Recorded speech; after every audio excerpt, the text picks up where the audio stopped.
बिस्मिल्लाहिर्रहमानिर्रहीम। अस्सलाम वालेकुम मिस ट्यूशन।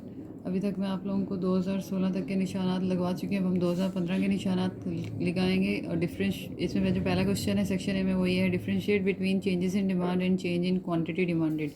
तो ये आपको मिलेगा डिमांड के चैप्टर में। डिमांड का चैप्टर है चैप्टर नंबर 6। इसमें ये क्वेश्चन है, यहाँ पे लिखा हुआ है सेंटर हेडिंग आपने लगाने के बाद ये आपने डिमांड, फिर क्वांटिटी डिमांड, ये सब कुछ आ जाएगा। फिर इसके बाद आपने ये दो ग्राफ बनाने हैं और दो ग्राफ बनाने के बाद इधर ग्राफ एक्सप्लेनेशन में सबसे पहले उन्होंने पार्ट ए को एक्सप्लेन किया है, फिर उन्होंने पार्ट बी को एक्सप्लेन किया। तो ये आपके पास आ जाएगा differentiate between demand and quantity demanded. Next second question है law of diminishing marginal utility. ये पेज नंबर 44 में कंज्यूमर बिहेवियर वाले चैप्टर में है, यूटिलिटी वाले चैप्टर में। तो सबसे पहले इसको किस तरह से लिखना है, आपने यहाँ पर ये स्टेटमेंट की हेडिंग से शुरू करेंगे। स्टेटमेंट यहाँ से शुरू होकर यहाँ जाएगा, फिर ये पूरा आपके पास एक्सप्लेनेशन आएगी। एक्सप्लेनेशन की हेडिंग लगाएंगे, सपोज से शुरू करेंगे। सपोज से शुरू करके आप यहाँ तक पहुँचेंगे। फिर यहाँ पर स्टेटमेंट जो होगा ना, बेहतर होगा कि ये मार्शल वाला लिखें, क्योंकि ये मार्शल का कॉन्सेप्ट है। तो यहाँ पे स्टेटमेंट की हेडिंग लगा के अकॉर्डिंग टू मार्शल लिख के ये स्टेटमेंट लिखें। फिर आप उसको एक्सप्लेन करें। एक्सप्लेन करने के बाद आपने ये शेड्यूल बनाना है। शेड्यूल करने के बाद शेड्यूल की एक्सप्लेनेशन आएगी, पहले यहाँ से लेके यहाँ तक, बस इतनी ही है। फिर हम ग्राफ बनाएंगे, फिर ग्राफ की एक्सप्लेनेशन आएगी यहाँ से लेके यहाँ तक। और इसके बाद आपको लिमिटेशंस लिखनी है। तो लिमिटेशन ये पूरी नहीं लिखनी, आपने ये जो लिखा हुआ ना पॉइंट, इसको बस पॉइंट बना देना। तो ये आपकी हो जाएंगी लिमिटेशन। और ये एजम्पशंस है, एजम्पशन भी ये जो पूरी हेडिंग है इसको पॉइंट बना देंगे, अंदर वाला लिखने की ज़रूरत नहीं है। ये सारी एजम्पशंस यहाँ से लेके आप लिख लेंगे तो ये पूरा एक क्वेश्चन हो जाएगा। Law of diminishing marginal utility. Describe the characteristics of indifference curve. ये क्वेश्चन ये क्वेश्चन में पीछे निशान लगा चुकी हूँ। Price effect is the combination of substitution, ये 2016 में भी था। ये मेरे चैनल पे बहुत अच्छा बना हुआ है, अगर आप वहाँ से ले लेंगे तो बेहतर होगा। Differentiate between monopoly market and perfectly competitive market. ये निशान मैं लगवा चुकी हूँ पीछे, तो ये वहाँ से देख लीजिएगा। Equilibrium of power under monopolistically competitive market, ये भी पीछे निशान लग चुका है। अपॉर्चुनिटी कॉस्ट, ये चैप्टर 9 है। चैप्टर 9 में ये हमें यहाँ पर अपॉर्चुनिटी कॉस्ट मिल जाएगा। यहाँ से लेके यहाँ तक लिखना है, इतना शॉर्ट नोट बहुत होगा।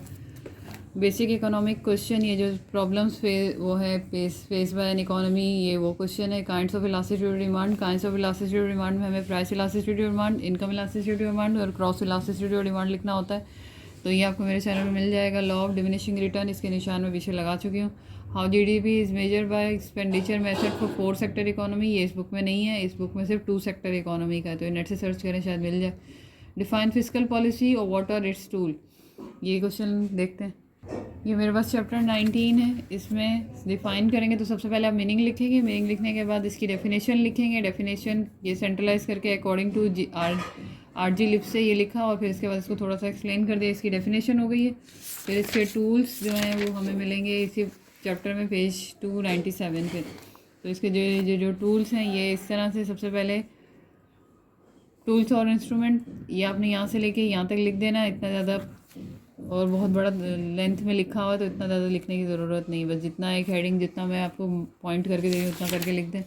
फिर उस पॉइंट के लिखने के बाद ये पॉइंट लिखना। फिर सेकंड शुरू होगा टैक्सेशन, यहाँ से लेके शुरू करेंगे और इसको यहाँ तक लिखने के बाद आपने ये जो पॉइंट्स की हेडिंग इन्होंने बनाई हुई है ना, आपने इन पॉइंट्स को इस तरह से लिखना है जैसे ये इन्होंने इस तरह लिखे हैं। सिर्फ इन पॉइंट्स को मेंशन कर दें। ये यहाँ से यहाँ तक आ जाएगा, ये यहाँ से यहाँ तक, ये वाला यहाँ से यहाँ तक, ये वाला यहाँ से यहाँ तक, ये इस तरह से जैसे मैंने ब्रैकेट्स बनाई हुई इनको आप पॉइंट्स बना देंगे। तो ये सेकंड पॉइंट, ये 7 हेडिंग्स हो जाएंगी, तो इसमें थोड़ा सा प्रेजेंटेशन वाइज अच्छा हो जाएगा। फिर पब्लिक बोरोइंग में सबसे पहले यहाँ से लेके यहाँ तक आएंगे। फिर आपने इसमें जो इन्होंने नीचे पॉइंट्स दिए, ये पॉइंट यहाँ से लेके यहाँ तक हो जाएगा। फिर ये यहाँ से यहाँ तक, थर्ड पॉइंट यहाँ से लेके यहाँ तक और लास्ट यहाँ तक। तो ये आपके टूल्स हो जाएंगे फिस्कल पॉलिसी के। फिर इसका जो बी पार्ट है उसमें है ऑब्जेक्टिव्स ऑफ फिस्कल पॉलिसी, मेरे चैनल पे भी है, तो मैं इसको यहाँ से भी आपको निशान लगा देती हूँ। ऑब्जेक्टिव्स मेरी बुक में 295 में है। तो ये यहाँ से लेके आप यहाँ तक करेंगे इसको। फिर ये वाली हेडिंग यहाँ से लेके यहाँ तक, ये वाली हेडिंग यहाँ से लेके ओवरहेड तक, और नेक्स्ट पेज पे जाके उसी हेडिंग का यहाँ से आखिरी पॉइंट आपने कंक्लूड करना है। ये वाली हेडिंग यहाँ से ही पहले यहाँ तक आएगी, फिर इसको आपने यहाँ से पूरा करना है। ये वाली हेडिंग यहाँ से यहाँ तक आएगी, फिर इसको यहाँ से दा से लेके ये और ऐड करना है। फिर ये छठी हेडिंग यहाँ से आएगी और ये आपने यहाँ तक लिखना है। ये यहाँ तक करके ये आपके ऑब्जेक्टिव्स कंप्लीट हो जाएंगे। बाकी मेरे चैनल पे इजी वर्डिंग में लिखे हुए तो वहाँ से आप देख सकते हैं। IAS का 2021 में मैं बता चुकी हूँ, एसिलेशन का भी मैं बता चुकी हूँ, मार्जिनल एफिशिएंसी ऑफ कैपिटल ये भी पीछे हम सारे निशान लगा चुके हैं। और एग्रीगेट डिमांड जो है ये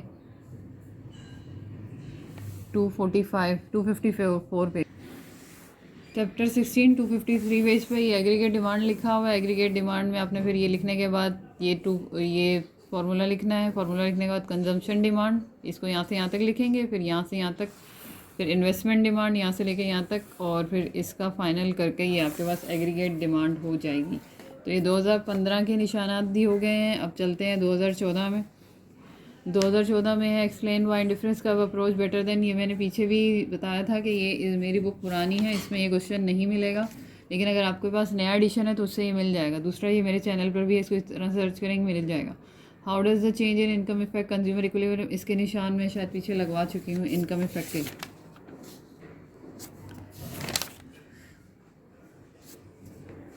ये 2019 में, तो ये निशान मैंने यहाँ पे लगा दिए हैं इनकम इफेक्ट के। इसका जो नेक्स्ट क्वेश्चन है perfect competition, under perfect competition, तो ये दोनों भी निशान हो चुके हैं। Simple demand monopoly impact the rise in price of substitute commodity on equilibrium price and quantity of good. दूसरे लफ्ज़ों में ये इम्परफेक्ट कंपटीशन है, या फिर ये आपके पास सप्लाई और डिमांड का जो इक्विलिब्रियम होता है उसकी वजह से। तो इसका प्रॉपर आंसर मिलना मुश्किल है, तो ये करने की ज़रूरत नहीं है, इसको चॉइस पे छोड़ सकते हैं। इंटरनल एंड एक्सटर्नल इकोनॉमीज, ये सारे क्वेश्चन पीछे निशान लग चुके हैं। फिर various concept of national income, ये भी आपको मिल जाएगा पीछे। अब ये वाले जो दो क्वेश्चन है measuring national income, national income का चैप्टर नंबर 13 है। इसमें सबसे पहले मेजरमेंट ऑफ नेशनल इनकम में टोटल प्रोडक्ट और टोटल आउटपुट मेथड है। यहाँ से लेके अब यहाँ तक इंट्रोडक्शन बनाएंगे। फिर स्टेटमेंट आएगा इसका, यहाँ हेडिंग लगी है स्टेटमेंट, आपने लिखना है।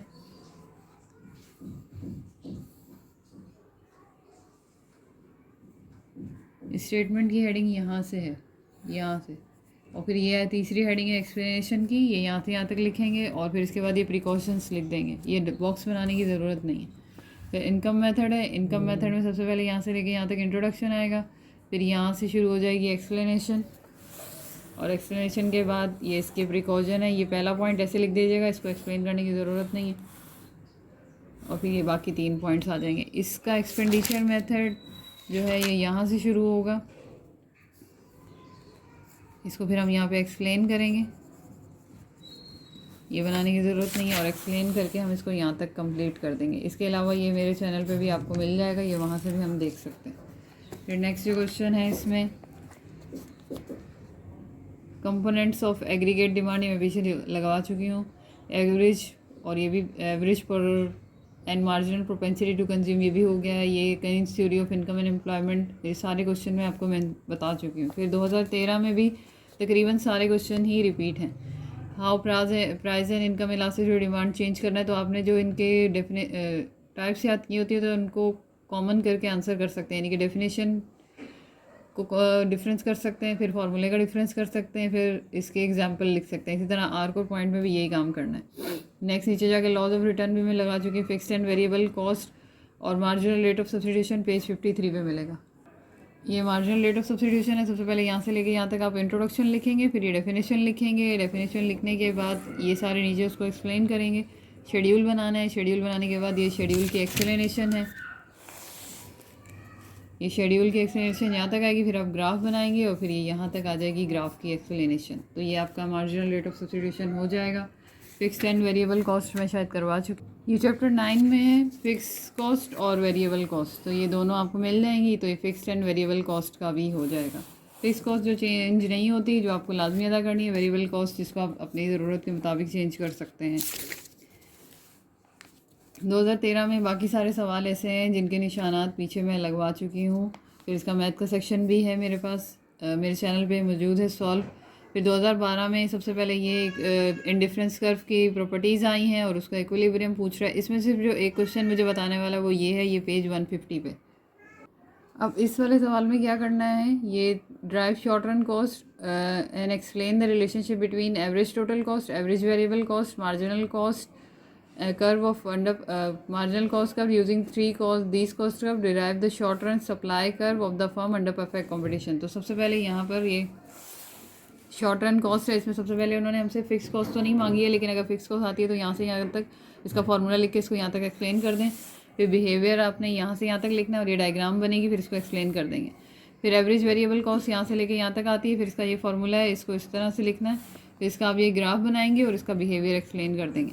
फिर टोटल कॉस्ट आएगी, यहाँ से लेके यहाँ तक इसका ये फार्मूला लिखेंगे और इसकी जो फिर बिहेवियर है वो हम यहाँ से ये डायग्राम बनाने के बाद लिख देंगे। फिर जो इसका जो सब कुछ तीनों का जो रिलेशन बताना है, इसमें MC भी हेडिंग में डाल देंगे। तो ये आप डायग्राम बनाएंगे और डायग्राम बनाने के बाद फिर आपने ये पहले MC को एक्सप्लेन कर दें क्योंकि उन्होंने मार्जिनल कॉस्ट भी मांगी, तो ये आखिर में लिखनी है। मार्जिनल कॉस्ट यहाँ से लेके यहाँ तक आएगी, फिर उसके बाद आपने इसका फार्मूला लिख के ये लिखना है यहाँ तक, और फिर इसकी ये डायग्राम बनाने के बाद ये लिखना है। ये वाली हेडिंग लास्ट में लगानी है और लास्ट में लगाने के बाद ये डायग्राम बनाने के बाद आपने इसको लिख देना है। तो ये क्वेश्चन यहाँ तक कंप्लीट हो जाएगा। और ये 2012 में भी सारे विषय के क्वेश्चन रिपीट हैं, लेकिन वर्डिंग थोड़ी डिफ़िकल्ट कर गए पूछी हुई है। इसके सारे मैथ के सोल्यूशन भी मेरे चैनल पे मौजूद हैं। इस तरह से ये इकनॉमिक्स के सारे जो 10 ईयर के निशानात थे ये मैं कंप्लीट कर चुकी हूँ। ये वही थ्योरी सारे पुराने ही क्वेश्चन हैं, लेकिन थोड़ा डिटेल इंग्लिश में लिख के वो अच्छे में, तो कोशिश करिएगा ये आप कर लें। उम्मीद है आपको समझ आया होगा। मेरे चैनल को सब्सक्राइब करें, मेरे वीडियोज़ को लाइक करें। अल्लाह आप सबको कामयाब करें। अल्लाह में नासिर।